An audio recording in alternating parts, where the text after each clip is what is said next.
your butt, especially if they're a stranger, just say no. Especially if it's at Pops, just say no.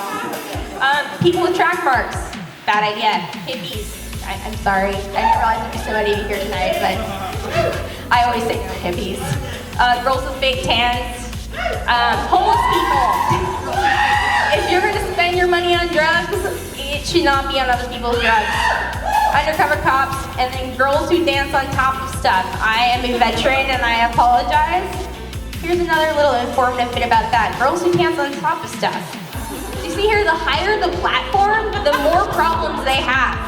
So there's like girls who dance on chairs or tables or bars or even stages, and let's break this down. Drunk girls with fake tans, people at glow up, strippers and their shitty cousin, the go dancer.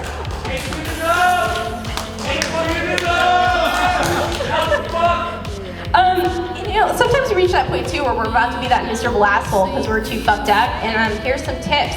Most of the time we want to do more drugs or drink more booze, and that is a bad idea. Sometimes, most of the time, maybe. These are good ideas. Pizza, burrito, bacon, pizza, anything in the fridge, top ramen, bacon, pizza, burrito. Actually, I think I did this part at like 6 in the morning and I hadn't eaten. I'd just been drinking blue bottle coffee all day, so this makes more sense if you were there and you weren't, so I apologize. God, it seems like I was high the whole time I did this. Oh, yeah, that's a nice little shout out. Thank you, Lost. These are some things that you can lose when you're high. There's a typical, your phone, your wallet, dignity, job, your virginity, keys, sanity, money, clothes.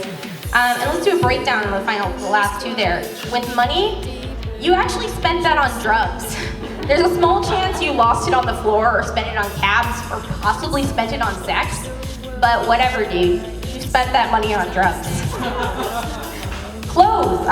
When I thought about the clothing that I've lost over the years, it seems that about 70% of it was underwear, followed by jackets at 22%, pants at 5% for one time, and then once I lost a shoe, just one. And next up, I like how I'm too tired to remember, or too high, whatever sounds cool. Oh, relax. It's gonna be okay. I think this was me telling myself to relax at 7, but when you lose your shit, it's gonna be okay. And you know why? Stoners live and stoners die. But in the end, we all get high. So even if in life you don't succeed, fuck it all and smoke some weed. Thank you, MySpace, for that one. It has sparkle. Ooh, that's glittery.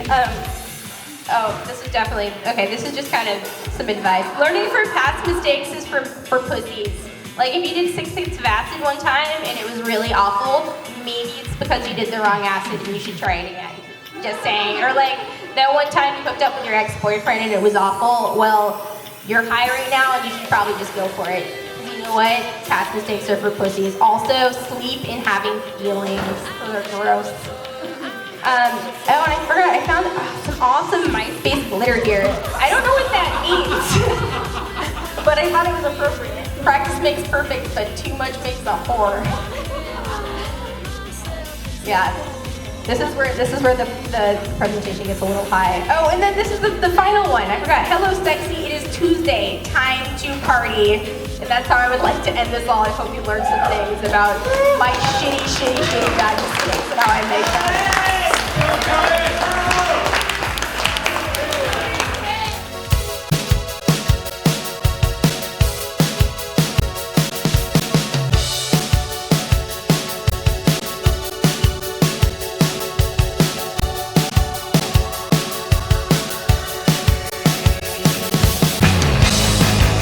I'm Desi. I'm the founder and managing director of the Summit.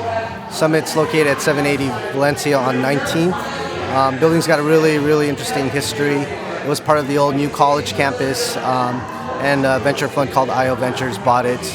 And they had this grand vision of creating a unique, creative space where tech companies could be incubated. And they wanted to have a public cafe, and they chose me to create the public cafe. Our menu is based on the premise of the French brasserie, because in French, the brasserie was kind of like this cafe you go to day and night for fresh baked pastries, sandwich, dinner later, a glass of wine, hang out, and it was kind of like the hub of activity that kind of fed and nourished you throughout the whole day. And so we kind of take that idea and add the California Code of Cuisine, making our food sustainable, organic, highly seasonal, so our menu changes, as the season changes and as produce becomes available, we alter our menu and highlight new menu items that really kind of exemplify the freshness of California food, but making it fun and democratic and edible. And so when I came here, I really wanted to complement their vision of creating a creative space, but really going beyond just technology and reaching out to all of the different creative communities in San Francisco, because San Francisco is all about craft culture, and craft can mean different things. It could be the visual arts, it could be the performing arts, it could be the food arts, it could be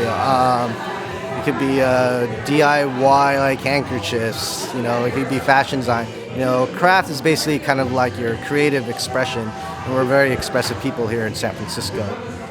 So one of the things I really wanted to hone in on in San Francisco was really kind of cultivate a literary scene, because spoken word, the written word, reading, writing, all kind of just comes together in cafe culture. And so tonight was our first literary event. It was tune in, drop out, and get high.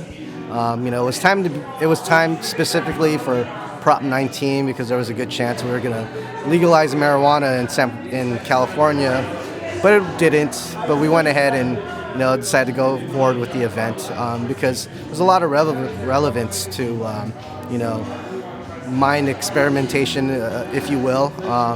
Personally, the summit idea came about when I was high.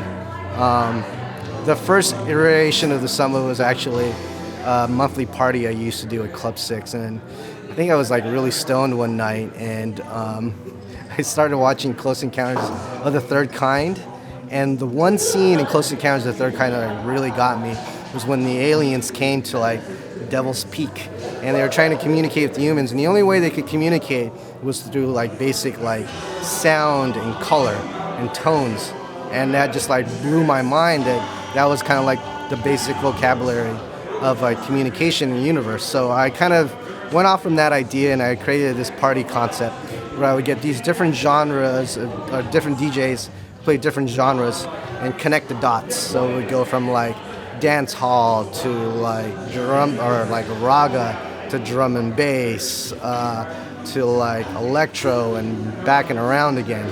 So that was the first version of the summit, and as I got older, I basically learned that what I was really good at was creating experiences, and really the next step for me was to open up a nightclub, since I was a club promoter. And so I opened up Pulling Lounge about 5 years ago, and that's a whole other fucking story on itself. Unfortunately, Pulling closed in January of this year, and I had to regroup. And in regrouping, I really wanted to do something different and kind of evolve myself. I still wanted to gather like minds and creative folk, but I wanted the interaction points not only solely be about partying and getting messed up, but I wanted it to be about connecting with the mind and with ideas, and so I created the whole summit idea. So tonight was really interesting because I felt it was kind of like a AA meeting where there are all these people who've done drugs and might have made bad mistakes on drugs or whatnot, gathering together and kind of talking about their experiences, semi-sober.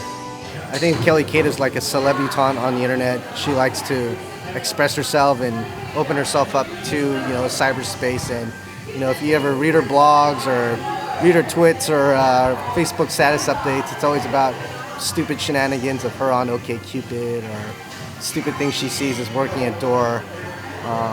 But the connection between Kelly Kate and I and the summit is that I chose Kelly Kate to be my literary curator for a lot of different reasons. One, for me, the summit was like an evolution in my life, and the event turned out really, really well.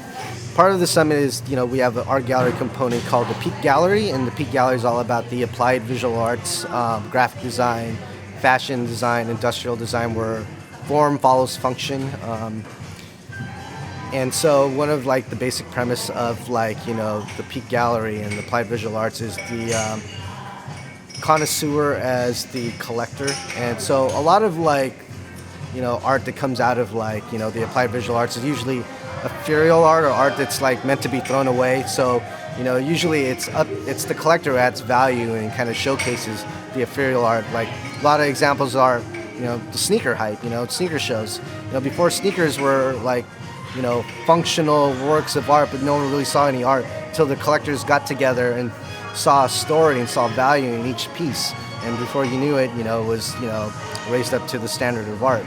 And so that's kind of the premise of, you know, the Peak Gallery is making the collector as the curator. And so for the 33 and the third show, we've, you know, assembled, you know, a wide range of different collectors. We've got DJs like Mark Farina showing like what he visually sees as the third space in album art. We've got academics like Vincent Chang, who wrote Don't Stop, Won't Stop, kind of like a retrospective on like, you know, funk history.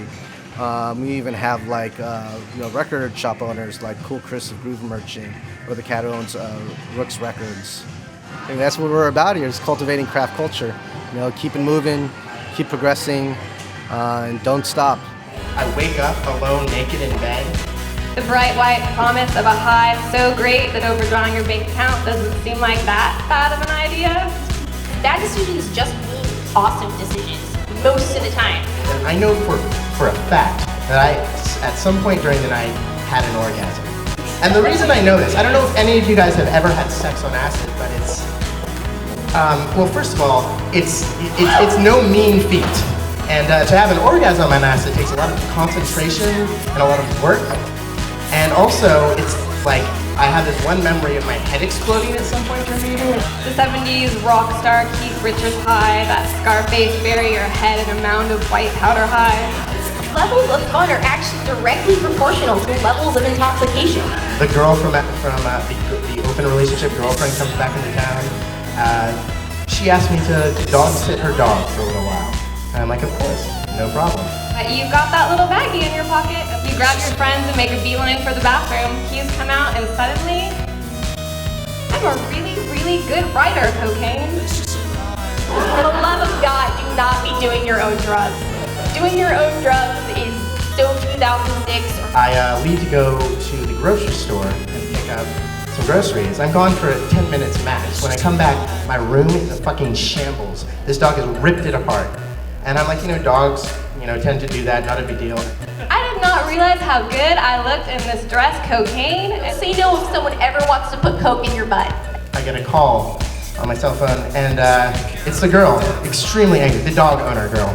She's extremely angry, and the first thing she says is, "You're officially fired from dog sitting duty." And I'm confused and a little taken aback. I ask why, and she says, "Well, at 16th and Mission, I just had to stand there and watch while at least a dozen bystanders saw my dog poop out a couple condoms onto the sidewalk." And that's how acid got me fired from dog sitting duty. You tumble to the bed and the panties come off and the pants come down. And he looks at you embarrassed with those big eyes you've been looking into all night. Sorry, sweetheart, I swear to God, this never happened. Cocaine.